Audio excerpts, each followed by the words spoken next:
बिस्मिल्लाहिर्रहमानिर्रहीम अस्सलामु अलैकुम वरहमतुल्लाहि वबरकातुहू। Lecture number 26 mathematics for class second year student unit 2 के topic curves and equations exercise 2.4 से रिलेटेड जो है हम कुछ थ्योरेटिकल कॉन्सेप्ट्स को जान रहे हैं और आज हम कोई क्वेश्चन को सच नहीं डिस्कस करेंगे, लेकिन एक्सरसाइज 2.4 के क्वेश्चन नंबर 2 से रिलेटेड जो थ्योरेटिकल कॉन्सेप्ट है उसको थोड़ा सा जानेंगे। स्टूडेंट ये ओवरऑल यूनिट 2 जो है वो द स्ट्रेट लाइन को रिप्रेजेंट कर रहा है। अब आज हमारी बात होगी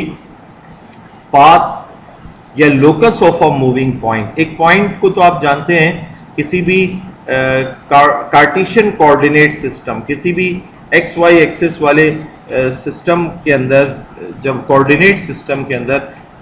हर पॉइंट जो एक ऑर्डर्ड पेयर को अपने साथ लिए हुए होता है ना, उसकी कोई ना कोई लोकेशन होती है। ऐसी इधर बात होगी पाथ या locus of a moving point. एक पॉइंट जो है अगर एक्स और वाई एक्सिस के साथ एक खास रिलेशनशिप के साथ मूव कर रहा है,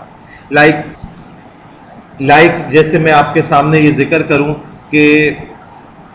एक पॉइंट है वो इस तरह से मूव कर रहा है कि उसका फासला एक्स और वाई एक्सिस से बराबर रहता है, तो ये एक तरीके से मैं उस मूविंग पॉइंट का आपको जिक्र कर रहा हूं। ठीक है, पाथ या locus of a moving point का जिक्र कर रहा हूं कि वो एक्स और वाई एक्सिस के साथ रिलेशनशिप ये बनाए हुए उसका फासला जो है एक्स और वाई एक्सिस के साथ बराबर चल रहा है। आज हम इसको इस केस को एग्जांपल के अंदर जानेंगे भी। तो we have thought of a curve. कोई भी कर्व होता है student as made up of a collection of individual points. बहुत सारे इंडिविजुअल पॉइंट्स का कलेक्शन जो होता है फिर कहीं जाके कर्व बनता है। अभी आपने पिछले वीडियो लेक्चर में जाना कि हम कोई 5 से 6 सिर्फ पॉइंट्स आइडेंटिफाई करते थे और उनको ज्वाइन करके ट्रेस आउट कर लेते थे कि ये कौन सी लाइन को इक्वेशन रिप्रेजेंट कर रही है, कर्व उसका आइडेंटिफाई कर लेते थे। तो it is also useful to consider a curve as the path trace by a moving point. एक मूविंग पॉइंट जो होता है उसको ट्रेस आउट करके हम कर्व को आइडेंटिफाई कर लेते हैं। इधर स्टूडेंट नोट कर लीजिए ये बात कि पाथ जो है यूज अबव जो ये वर्ड यूज हो रहा है ये टेक्निकल मीनिंग अपने अंदर लिए हुए और it may consist of a single point. एक सिंगल पॉइंट भी हो सकता है ना कोई भी। तो दस a curve represented by an equation. अब एक इक्वेशन आपको दी हुई हो तो उससे रिलेटेड कोई कर्व होगा, और अगर कर्व आपके सामने मौजूद हो तो यकीनन आप उस कर्व को थोड़ा सा मेहनत से आप उसको एक इक्वेशन के अंदर कन्वर्ट कर सकते हैं। तो हमारा काम आगे जो है वो इक्वेशन दी हुई हो तो उससे कर्व को ड्रॉ करना, या कर्व से रिलेटेड आपको की पॉइंट्स दिए हुए हो, आपको बताया हुआ हो कि भाई कोई कर्व है और उसका एक्स और वाई एक्सिस से फासला बराबर है, या उसके एक्स और वाई एक्सिस के फासले के सम से कोई कांस्टेंट वैल्यू हासिल हो रही है। तो इस तरह के कुछ रिलेशन आपको अगर दिए हुए हो तो आप जो है इक्वेशन भी फाइंड आउट कर सकेंगे। तो ये हमारा टारगेट होगा कि कर्व से इक्वेशन या इक्वेशन से कर्व वाली सूरत हाल को मालूम कर लेना। तो और फिर मैंने आपको बताया हुआ ही है कि जब हमें इक्वेशन पता लग जाती है तो एक इक्वेशन से और बहुत सारी प्रॉपर्टीज ऑफ दैट कर्व जो है वो हम मालूम कर सकते हैं। जैसे कि इस चैप्टर के इस एक्सरसाइज में ही स्टूडेंट आप जानोगे कि स्लोप ऑफ द कर्व क्या होता है, यानी वो एक्स एक्सिस के साथ क्या एंगल बना रहा है। फिर दो डिफरेंट कर्व्स अगर आपके पास हो और उनकी इक्वेशंस हो तो आप जान सकेंगे कि वो दो कर्व्स जो है वो एक दूसरे के साथ क्या एंगल बना रहे हैं, या दो कर्व्स की इक्वेशंस अगर आपके पास हो तो आप ये जान सकेंगे कि वो दोनों कर्व्स किस पॉइंट पे आके आपस में मीट कर रहे हैं, वो मीटिंग पॉइंट आप जान सकेंगे। इस तरह से और बहुत सारे एस्पेक्ट्स जो हैं वो आप उस इक्वेशन से फिर मालूम कर सकते हैं। बात सिमटी भी नजर आती है, एक कर्व को आप कहां कहां लेकर मूव कर सकते हैं, लेकिन एक इक्वेशन आपके पास सिंप्लीफाइड फॉर्म में अगर मौजूद है उस इक्वेशन को यूज करते हुए आप कहीं भी उसकी वर्किंग फर्दर कर सकते हैं। तो दस the curve represented by an equation is the path traced by a point which moves so that its distance from the coordinate axis are always in relationship। ये रिलेशनशिप जरूर एग्जिस्ट कर रहा होगा। कोई भी इक्वेशन जब आप के पास होगी उससे एसोसिएटेड जब आप कोई कर्व बनाएंगे तो वह खास रिलेशनशिप के तहत जो है वो कर्व बन रहा होगा, ठीक है। तो एक्स और वाई एक्सिस के साथ एक relationship, there is always a relationship with respect to the coordinate axis यानी एक्स और y axis. This interpretation is sometimes helpful in identifying a curve from its equation as shown by the following example. अब examples कुछ देखते हैं. जैसे example 2 आपको आपकी book की कह रही है what curve is represented by the equation y is equals to x. अभी तो ये तो आपने जैसे क्वेश्चन 1 में आपको इक्वेशंस दी होती थी, आप कर्व ट्रेस आउट करते थे, तो इसको भी अगर आपने हाईलाइट करना हो तो ये x एक्सिस और ये y एक्सिस बना हुआ है, और y is equals to x का मतलब स्टूडेंट क्या है, जब x की वैल्यू 0 है तो y भी 0, x की वैल्यू 1 है तो y भी 1, x 2 है तो y भी 2, x 3 है तो y भी 3 है. सिमिलरली x अगर -1 है तो y भी -1 हो जाएगा, x -2 है तो y भी -2. ये पॉइंट्स को अगर आप इधर हाईलाइट करें तो ये एक जो लाइन जा रही है ये OP वाली लाइन जो है ये रिप्रेजेंट कर रही है y is equals to x वाली लाइन, ठीक है, कि उसका x और y एक्सिस से जो डिस्टेंस है. अब आप देखें इस OP वाली लाइन में जितने भी पॉइंट्स हैं उनका फासला ये x और ये y, ये दोनों आपस में डिस्टेंस बराबर बराबर हो रहा है. तो according to the equation the curve is the path traced by a point moving so that its distance from the two axis are always equal. ये फिगर 2.20 में दिखाया गया है. Therefore the curve is the line bisecting the first and third quadrant. अब इस तरह की line क्या कर रही होती है, ये x और y एक्सिस, ये x एक्सिस है, ये y एक्सिस है, ये फर्स्ट क्वाड्रेंट समझ लें, और ये कौन सा क्वाड्रेंट है जी, फर्स्ट सेकंड थर्ड. फर्स्ट और थर्ड क्वाड्रेंट को स्टूडेंट ये बाइसेक्ट भी कर रही है, यानी कि ये एंगल होता है 90 डिग्री, हर क्वाड्रेंट जो है 90 डिग्री के एतबार से, तो ये 45 में इसको स्प्लिट कर रही है, ठीक है, बाइसेक्ट भी कर रही है. नाउ नेक्स्ट एग्जांपल देखते हैं स्टूडेंट. नेक्स्ट एग्जांपल में आपसे कह रहे हैं identify the curve x is equals to 4. x is equals to 4 अगर कोई इक्वेशन हो, इसमें आपको y नजर नहीं आ रहा है, ठीक है. x इज इक्वल्स टू 4 अगर कोई इक्वेशन हो तो आप इसका कर्व ट्रेस आउट कीजिए. तो student x is equals to 4, जरा सा आपने अपने दिमाग में भी इस बात को बिठाना है. आप x इज इक्वल्स टू 4, ये नुक्ता है वो x एक्सिस के ऊपर, x की वैल्यू 4, ये x इज इक्वल्स टू 4 अगर आप इमेजिन करें तो ये एक वर्टिकल लाइन होगी. आप इस वर्टिकल लाइन में देखें कि x की वैल्यू 4 ही चलेगी. आप भले से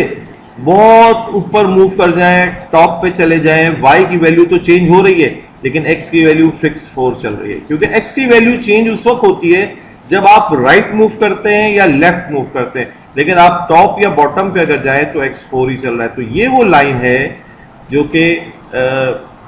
किसको x इज इक्वल्स टू 4 को रिप्रेजेंट कर रही है. और इस लाइन से अगर आप y एक्सिस का फासला देखें तो ये x is equals to 4, x is equals to 4, ये fix distance from the y axis चल रहा है. तो x इज इक्वल्स टू 4 एक ऐसी लाइन होगी, जरा सा अच्छे से जहन में बिठाना है इस कॉन्सेप्ट को. ये एमसीक्यूज पॉइंट ऑफ व्यू से, या फिर आप यूं समझ लो student concept point of view से, ये बहुत अहम मालूमात है. x इज इक्वल्स टू 4 एक ऐसी लाइन है जो कि पैरेलल टू क्या है, y एक्सिस है, parallel to y axis. x is equals to 4 एक ऐसी लाइन होगी जो पैरेलल टू y एक्सिस होगी. ऐसे ही मैं अभी आपको अगली स्लाइड में ये दिखाने लगा हूं कि y इज इक्वल्स टू 4 वाली लाइन कैसे ड्रॉ होगी, ठीक है. लेकिन आप इधर x इज इक्वल्स टू 4 वाली लाइन को थोड़ा सा और इमेजिन करें कि x इज इक्वल्स टू 4, हम x इज इक्वल्स टू 4 वाली लोकेशन पे मौजूद हैं x एक्सिस पे, और हमने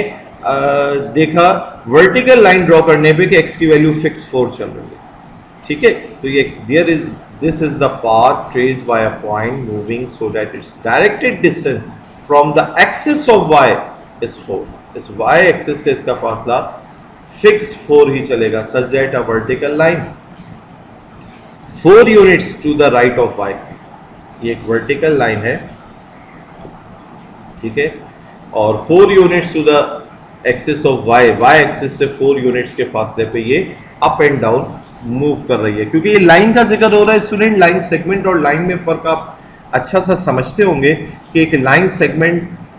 के फिक्स एंड पॉइंट्स होते हैं, स्टार्टिंग और एंड पॉइंट उसका फिक्स होता है, जबकि लाइन का जिक्र हो रहा है तो लाइन तो स्टूडेंट्स आपको पता है कि नो एंड पॉइंट्स रखती है, वो ऊपर भी जा रही है नीचे भी जा रही है. तो ये तो आपने x इजिकल्स टू 4 को जाना. आइए जरा हम देखते हैं कि x इजिकल्स टू -4 होगा तो वो कहाँ होगा, और y इज इक्वल्स टू 4 होगा तो कहाँ होगा, और y इज इक्वल्स टू अगर -4 होगा तो वो कैसे लाइन ड्रॉ होगी, ये देखिए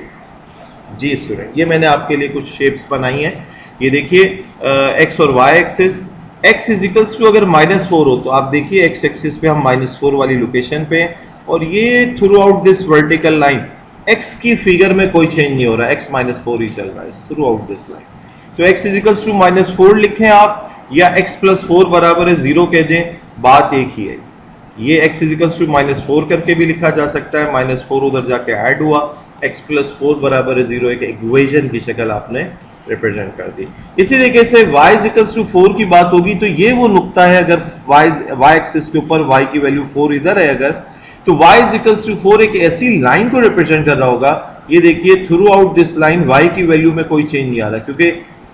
y की वैल्यू में उस वक्त चेंज आएगा स्टूडेंट अगर आप या तो ऊपर जाओगे या नीचे जाओगे, वर्टिकली मूव करोगे तो चेंज आएगा, हॉरिजॉन्टली मूव करने पे y की वैल्यू में कोई चेंज नहीं आना। तो y इज इक्वल्स टू 4 एक ऐसी लाइन को रिप्रेजेंट कर रहा होगा जो कि पैरेलल टू x एक्सिस है, और y इज इक्वल्स टू 4 एक ऐसी लाइन है जिसका डिस्टेंस x एक्सिस से 4 यूनिट्स के फासले पर चल रहा है। ऐसी y इज इक्वल्स टू अगर -4 हो तो ये एक ऐसी लाइन है जो कि x एक्सिस से 4 यूनिट्स डाउनवर्ड है, -4 यूनिट्स के फासले पर है, और आप इसको y + 4 इज इक्वल्स टू 0 करके लिख सकते हैं। तो ये स्टूडेंट ज़रा जहन में रहे कि किस तरह से अगर x या y इज इक्वल्स टू कोई कांस्टेंट फिगर हो तो उसका ग्राफ किस तरह का होगा, तस्वुर में आपके होना चाहिए। और अगर x इज इक्वल्स टू करके कोई कांस्टेंट वैल्यू यानी 4 है, 5 है, 6 है, -4 है, -10 है, कुछ भी है, तो x इज इक्वल्स टू अगर कांस्टेंट कोई फिगर है तो ये एक ऐसी लाइन होगी जो कि पैरेलल टू y एक्सिस होगी, और y is equals to constant अगर यानी 4 है, -4 है, 10, 11, -6 जो भी कुछ व्हाट्सोएवर, तो y is equals to constant अगर कोई इक्वेशन कर है कि आपके पास है तो वो एक ऐसी लाइन को रिप्रेजेंट कर रहा होगा जो पैरेलल टू x एक्सिस होगी। तो स्टूडेंट मैं आपसे इधर दरख्वास्त करूंगा कि इस बात को किसी हद तक मेमोराइज करें, लेकिन उससे ज़्यादा बेहतर इसका कॉन्सेप्ट दिमाग में रखें कि आप फ़ौरन कागज़ पेंसिल निकाल के अगर ड्रॉ करके इस बात को अपने रिकॉल कर सकते तो वो ज़्यादा बेहतर होगा। रट्टे वाली बात भूल भी जाती है, लेकिन समझी हुई बात को आप कभी भी थोड़ा सा दिमाग लगा के रिकॉल करके किसी को भी रिप्लाई दे सकते हैं। चलिए अगली एग्जाम्पल की तरफ बढ़ते हैं। अब equation of a given curve, अब अगर आपको कर्व दिया हुआ हो और कहा जाए कि उसकी इक्वेशन बताएं, तो हमारे पास एक्सरसाइज में तो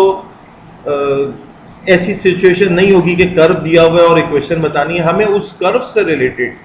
उस लोकस से रिलेटेड, उस मूविंग पॉइंट से रिलेटेड कुछ और क्लूज दिए हुए होंगे और हम उससे इंशाल्लाह ताला इक्वेशन बता रहे होंगे। लेकिन फिल वक्त आपको अगर कहा जा रहा है, जैसे सेकंड फंडामेंटल सिचुएशन ये हो सकती है कि कर्व दिया हुआ इक्वेशन बतानी है, क्योंकि अभी आपसे मैंने जो 2 एग्जांपल डिस्कस की वहां इक्वेशन दी हुई थी और हम कर्व ड्रॉ कर रहे थे, और अब सिचुएशन ये है कि हम आपको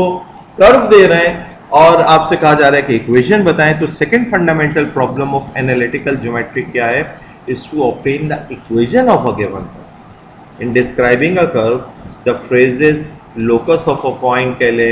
path of a moving point कह ले, या curve कह ले, ये सब एक ही बात है and will be considered as moving, having essentially the same meaning। ठीक है, तो कभी आपको path of a moving point,